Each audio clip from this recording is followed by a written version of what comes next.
All right, so we'll be starting with a tricep extension exercise. This will bring a lot of blood to our elbows without using a movement and an angle that is that overused during calisthenics. I always like to go high reps, so I'll usually aim anywhere between 15 and 20 reps. So let's get started. By the way, quick disclaimer here, it's always a good idea to use safety glasses when training with bands, since especially during the last years, after a lot of people have been using these to train at home, there's been an uprise in ocular injuries to the point that some people have even lost their sight because of bands. I've had bands snap during my workouts a bunch of times. I've never had an issue, but it turns out it can be dangerous. So especially when you're pulling the bands towards your face, always a good idea to wear safety glasses. These are dirt cheap. They don't cost more than $10 or maybe $12. I'll link my favorite ones below, so check them out and always train safe.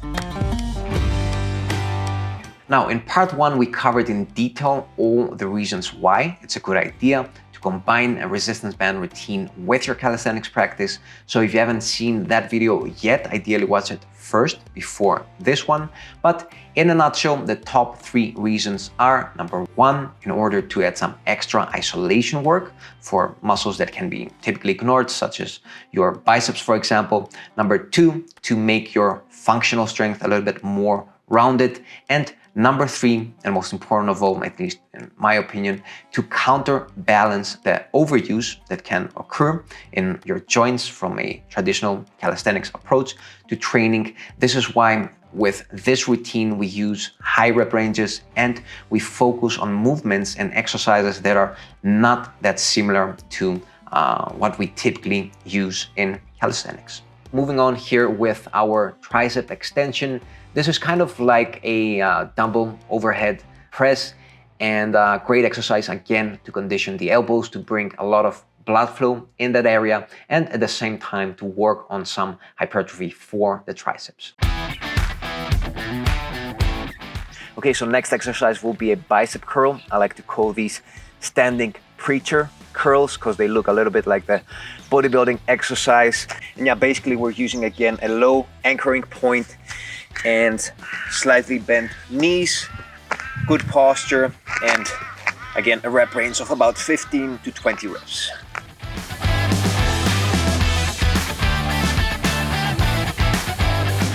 Another classic isolation exercise here in order to work on some bicep gains, and at the same time we are working on joint integrity for the elbows.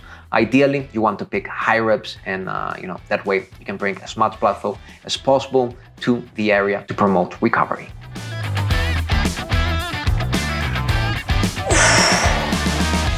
Okay, so next exercise will be a Woodchopper. This is a rotational movement pattern, a twisting movement pattern, something that we don't use that much in calisthenics. So, I like to include it in this workout in order to keep my whole weekly training as rounded as possible and as functional as possible.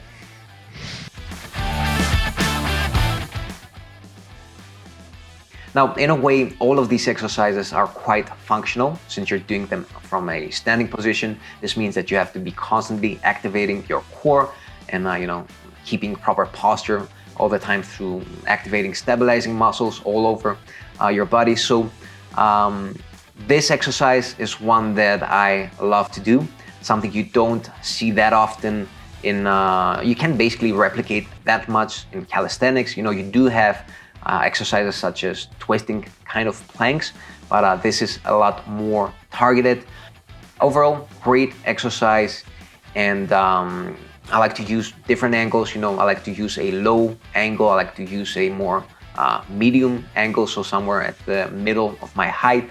That's the other great thing with bands. You can constantly adjust the anchoring point and make the exercises more difficult. So overall, Woodchopper, great exercise and highly recommended to use with your resistance band routine in order to make your whole calisthenics practice as rounded as possible when it comes to functional training as well.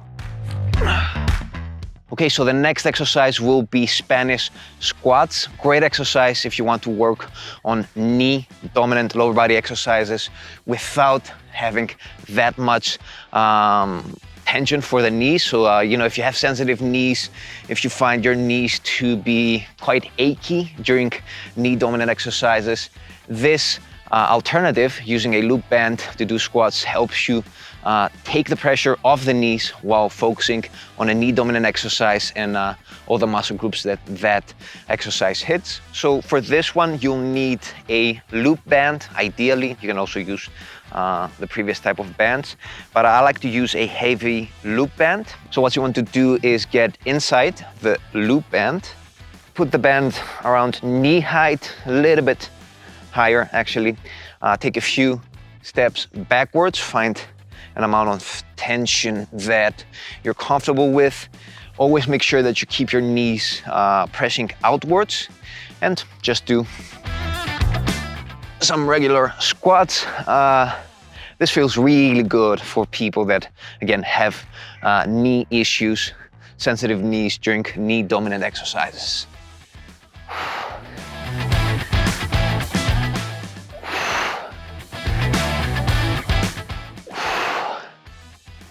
If you want to also make the exercise more challenging, you can have a pause at the bottom position.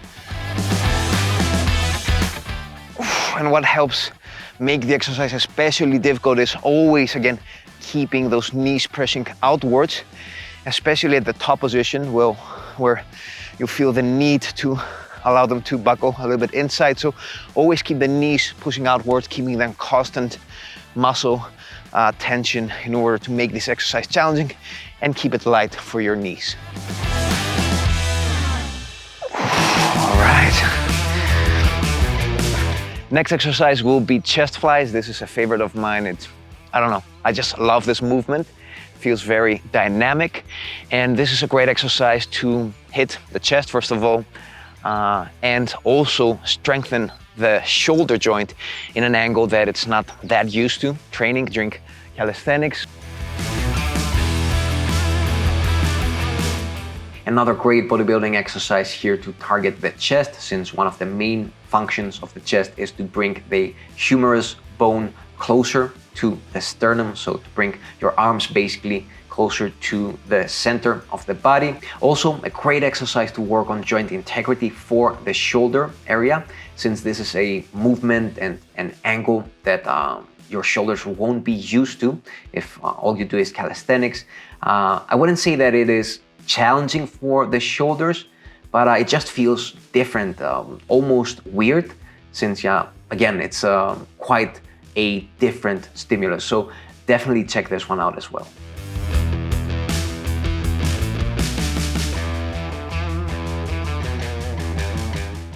Okay, so for our final exercise, we'll be doing a classic face pull. For this one, you want to bring the anchoring point at about eye level. This is a pulling movement pattern, but very different to classic calisthenic pull movement patterns, you know, such as pull-ups or rows.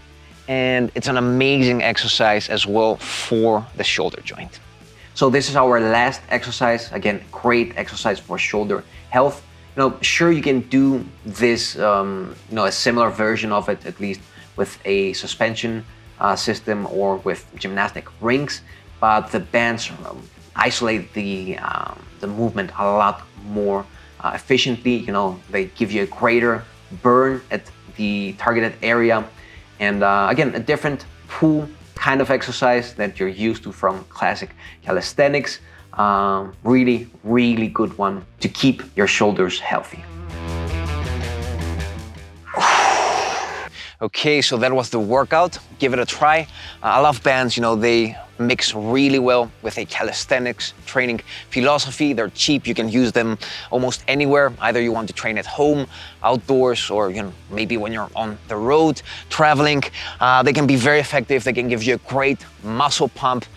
So, you know, bands are not just for old people or just for physiotherapy, especially if you know to focus on mind to muscle cues really well.